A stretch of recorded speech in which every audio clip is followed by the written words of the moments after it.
Welcome back all of you in another video on electromagnetism. So kids, if you remember, in the last video we had discussion regarding Lorentz force. If you remember that he actually tried to work on what happens when a current carrying conductor is placed in a magnetic field and whether that current carrying conductor behaves like a magnet or means whether it is possible to produce a magnetic field by a current carrying conductor. And then he concluded that a force exists when a current carrying conductor is placed perpendicular to the magnetic field. When they are placed mutually perpendicular to each other, there exists a force, and he named that force as Lorentz force. And because of that Lorentz force, the conductor, it comes into motion. And he told that this force depends upon three factors. That is the amount of current flowing through the conductor, the magnetic field of the magnet, and the length of the conductor placed in the magnetic field. So it was Faraday now. He just wanted to check. He thought of that a magnetic field can be produced by a current carrying conductor. But is it possible to produce an electric current by the magnetic field?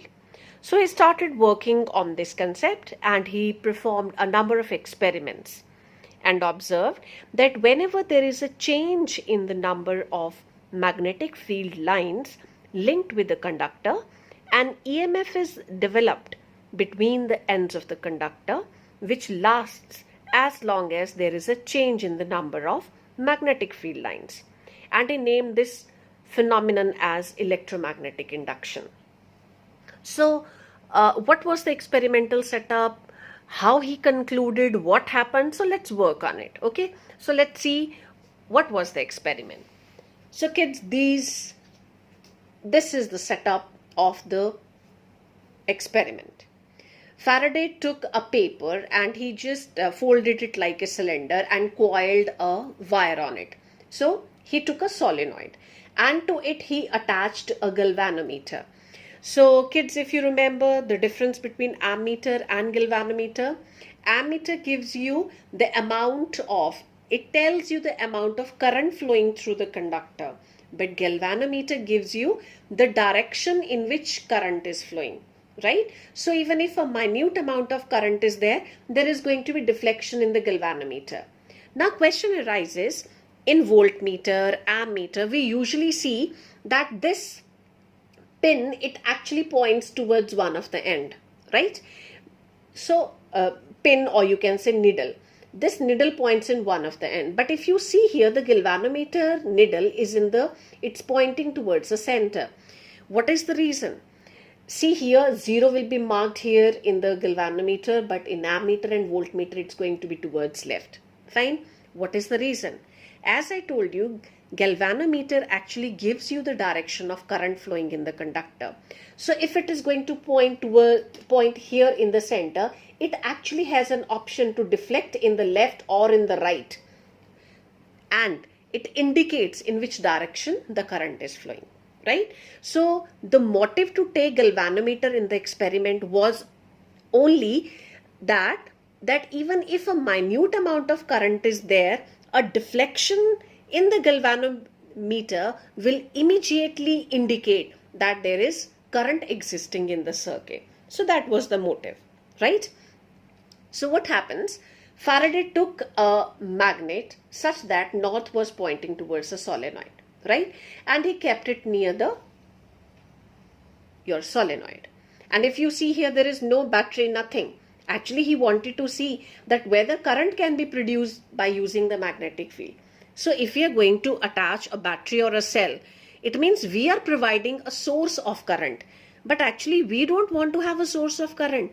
We simply want to check out whether current can be produced due to this magnetic field. Where is the magnetic field?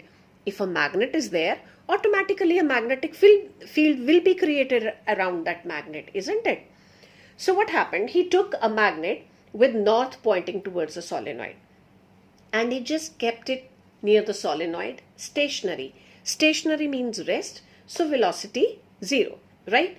But he noticed that there was no deflection in the galvanometer. So what is the observation? That is, no current is flowing in the circuit when magnet was kept stationary. Then what he did, he just started moving the magnet towards the solenoid. Fine. And if you see here, because now it has come to motion, so V is representing the velocity with which that magnet was moved towards the solenoid, right? So what happened? He noticed that the galvanometer was giving deflection in towards right hand side, right? Right hand side. So according to your clock rule, if right hand side means current must be flowing towards A to B, right? If it is towards right hand side A to B, it means current is flowing anti-clockwise. When it is anti-clockwise, this side will automatically become north and this will start behaving like a south pole, right? So what he did, when he noticed that deflection is there, he just kept the magnet near the solenoid and he thought of that this is actually the right distance to keep the magnet near the solenoid to produce the current effect, or you can say the electric field. Fine. But as soon as he kept the magnet near the solenoid, V0 means again the magnet has come to rest. Again he saw there was no deflection in the galvanometer, so no current was flowing in the circuit. Fine. So what he did, he again started, see here, north, north, south, south. He again started moving the magnet. He started drifting the magnet away from the solenoid, and the moment he did, he saw there was deflection in the galvanometer, but on the opposite side, and that was left hand side. So again, if we assume the clock rule, according to clock rule, this end, because it is now behaving as, this is behaving as a clock, so this end will start behaving like a south pole and this will start behaving like a north pole. So what he saw during the experiment, that it was actually when the magnet is kept into motion, when there is a relative motion between the solenoid and the magnet, only at that time there is a deflection in the galvanometer. And then he just the other observation was that when it is kept at rest, there is no movement in the galvanometer. Fine. So again he did, you know what, he specifically, like here as I told you that he brought north pole near the south. So what he did, now he intentionally took the south side of the magnet towards the solenoid.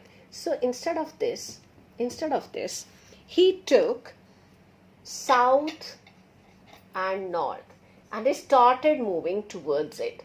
And again he saw that the deflection was there on the left hand side, and the moment it is near it, right, and because it is again clockwise, it means this will start behaving like south.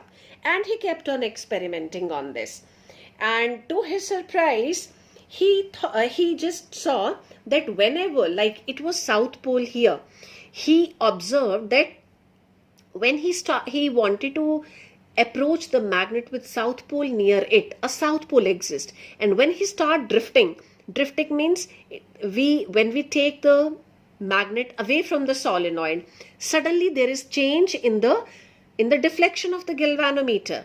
There is change in the deflection of galvanometer means if it was towards left, it will now start deflecting towards right. It means again the current has changed its direction. Now the current has changed its direction. So according to clock rule, there is again going to be change in the polarity of the solenoid, right? That solenoid, it will start behaving like a magnet because the current has started flowing through it, right? So this was the observation of Faraday, and he actually concluded. So what was the conclusions of Faraday? A current flows in the coil only when there is a relative motion, whether we talk about this condition or we talk about this condition. A current flows in the coil only when there is a relative motion between the coil and magnet. It means whether you move the magnet or you move the solenoid, there should be a relative motion between the two. One has to move. the direction of current is reversed if the direction of motion or polarity of the magnet is reversed, right? Like here we have seen, here and here, right? So third point was the current in the coil is increased by the rapid motion of the magnet. It means if I start moving the magnet towards the solenoid and away from the solenoid very fast, the relative motion between the solenoid and the magnet, it is very fast, then the amount of the current produced in the coil, it will start increasing suddenly.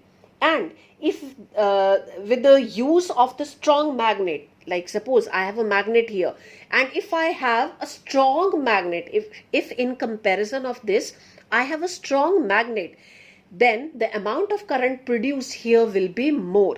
And the third observation was increasing the area of cross section of coil, and by increasing the number of turns, like here suppose I have 4 to 5, suppose instead of 5 I make 10 or 15. So as I increase the number of turns here in the coil, there will be increase in the current, right? So these were the observations that Faraday observed. Fine. So now Faraday, he tried to explain all these observations and the conclusions that he drew from the experiment. So what he said, that when there is no relative motion between the magnet and the coil, the total number of magnetic field lines of the magnet, now because it's a magnet, so it must be having magnetic field lines, right? So if I just erase this, I think it's going to help you to understand. The number of magnetic field lines here, right? The number of magnetic field lines, the passing through the coil, it will remain constant. Therefore, no EMF is induced in the coil and no current flows in it. But when there is a relative motion between the coil and the magnet, see here, when it's going to move towards it, right? When it's going to move towards it, the number, right now only these lines are there, but when it will be very near to it, the number of magnetic field lines passing through it, the intensity will increase. The number of magnetic field lines associated with this particular area is going to increase. I mean to say, there will be increase in the magnetic flux. So I'm introducing a new terminology, that is magnetic flux, right? Magnetic flux. So what is magnetic flux? Magnetic flux is the number of magnetic field lines per unit area. It means now when the magnet will be near the solenoid, the magnetic flux is going to increase. That is, the number of magnetic field lines per unit area is going to be more as compared to this situation when it was very far away from it, right? So that is what he concluded, that the coil is moved towards the north pole of the magnet, so the magnetic flux through the coil increases. But if the coil is moved away from the pole of the magnet, the magnetic flux through the coil decreases. So when we were making it near, the number of magnetic field lines passing through this area will become more. But when again I will start withdrawing it, the number of magnetic field lines associated with this area will decrease, right? So what he concluded, due to the change in the magnetic field, flux, or you can say field, linked with the coil, an EMF is induced in the coil. So the induced EMF, it causes a current to flow in the coil if the circuit of coil is closed. Circuit of coil is closed. The whole circuit is closed. No gap is there, right? The bridge is complete, right? So that is what he told, that if the number of magnetic field, here it is more, here it's going to decrease, here it's going to again decrease, it's going to increase, and so on, so on. It means when there is going to be change in the number of magnetic field lines per unit area, that is magnetic flux, there is going to be an induced EMF in the coil. Automatically, EMF induces, and we know that the cause of the current is the potential difference or the EMF created, right? So, he gave this explanation. And due to the change in the magnetic field lines linked with the coil, EMF is induced, and the induced EMF causes a current to flow in the coil, and that is why we were getting deflection in the galvanometer. It means galvanometer is giving deflection, it means current is flowing through the circuit, right? So the induced EMF causes a current to flow in the coil if the circuit of the coil is closed. So circuit of the coil, it means you need to have a closed circuit. If it's going to be an open circuit, do you think there will be a path for the electrons to flow, right? If there is a gap, right, do you think the electrons are going to jump through it? No, they are not going to. It means we need to have a closed path. Only then current will be able to flow because of the induced EMF. Fine. So this was the explanation. So I'll define electromagnetic induction again. What is electromagnetic induction? Electromagnetic induction is the phenomenon in which an EMF is induced in the coil if there is a change in the magnetic flux linked with the coil. Fine. So on these bases, we have Faraday's laws of electromagnetic induction. So what are these laws? The first is whenever there is change in magnetic flux linked with the coil, an EMF is induced. The second is the magnitude of EMF induced is directly proportional to the rate of change of magnetic flux linked with the coil. It means more is the relative motion between the magnet and the coil, more is the amount of induced EMF, more is the amount of induced EMF, more will be the amount of current produced in the circuit. So I hope so you have understood till here. So next we have, what are the factors affecting the magnitude of induced EMF? So the factors affecting induced EMF are the number of turns in the coil. So more the number of turns in the coil, more is going to be the amount of current produced. Or you can say the induced EMF is going to be more, which in turn will lead to more amount of current. And next is the rate of change of magnetic flux with each turn. With each turn means if you're going to increase the number of turns, automatically the magnetic flux linked with each turn is going to increase, because the number of turns will, if you increase, right? So the rate of change of magnetic flux linked with each turn will affect the amount of induced EMF, which in turn will affect the amount of current produced in the circuit. So now we are going to discuss what about, because we discussed here what is the output actually. What about the output in Faraday's experiment? That is about the induced EMF. Because if there is going to be induced EMF, only then current will be produced. So now the question arises, what will be the direction of induced EMF? Now, if you remember the previous setup of Faraday's experiment, in that setup, how will I come to know in which direction that induced EMF is going to be there? So to solve this problem, we have Fleming's right-hand rule.